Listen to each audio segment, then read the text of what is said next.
An uncompromising call for accountability. From the desk of General Asabuja. 2. The Igbo business elite, diaspora communities, and social media influences. Listen to me clearly, because I won't repeat this twice. I am watching the landscape, and what I see is a shameful display of cowardice. We are currently in January 2026. Mazi Nnamdi Kanu has faced a life sentence, and as we approach the critical January 27 hearing for his transfer from the isolation of Sokoto, the silence from certain quarters is not just deafening, it is a betrayal. To our wealthy businessmen and captains of industry, you have built empires on the backs of the Igbo people. You enjoy the title of Nwanne when it is time to open markets, but when the legal rights and the very life of an Igbo son are on the line, you go into hiding. You have the resources to fund top-tier legal advocacy and the international connections to demand a fair hearing. Why are you acting like strangers to your own blood? A man who makes money but cannot defend his brothers is merely a wealthy slave. To the Igbo diaspora and foreign communities, you live in lands where justice is a right, yet you remain silent while your kinsman is denied a fair hearing in his own home. You have the platform to lobby foreign governments and international human rights bodies. To pretend that what happens in the courts of Nigeria does not affect you is a delusion. You are part of this community by birth, not just by convenience. To the influences and celebrities, I see your millions of followers. I see your daily posts about lifestyle and luxury. But when it comes to the safety and judicial transfer of Mazi Nnamdi Kanu, your mouths are sealed with fear. Are you more afraid of losing a brand deal than you are of the erosion of justice for your people? You use the Igbo identity to gain clout, but you abandon the community when the fire is hot. That is not influence, that is opportunism.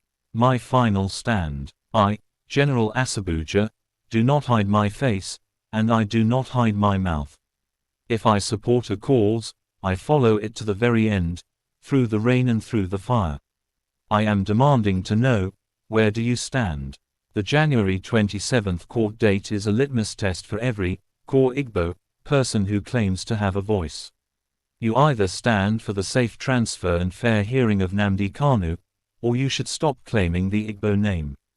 I am watching. The people are watching. History is recording. Signed, General Asabuja, voice of the people, defender of the truth. Welcome to Biafra Battle Cry TV, where Biafra is not just our identity, it is our faith. Here, we stand firm in our devotion to the cause and to our leader, Mazi Nnamdi Kanu, leader of the indigenous people of Biafra.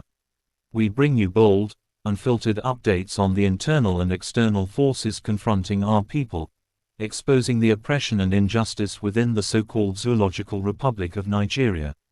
Don't forget to like, share, and subscribe to stay connected to the heartbeat of the resistance. Thanks for watching, and may Biafra rise. The post highlights a statement from the American Veterans of Igbo Descent (AVID), a group of U.S. military veterans of Igbo origin, accusing the UK of colluding with Nigeria to detain Nnamdi Kanu, a British citizen and leader of the indigenous people of Biafra (IPOB), linking this to a historical, genocidal legacy from the Nigerian Civil War 1967-1970, where British arms sales reportedly contributed to over 1 million deaths, as noted in a 1969 Red Cross report. AVID's claim of extraordinary rendition references Kanu's 2021 abduction in Kenya, violating international law, including the UN Convention Against Torture, with evidence from the African Commission suggesting Nigeria bypassed extradition treaties, a move the UK's silence may tacitly support despite its consular obligations under the 1985 Vienna Convention.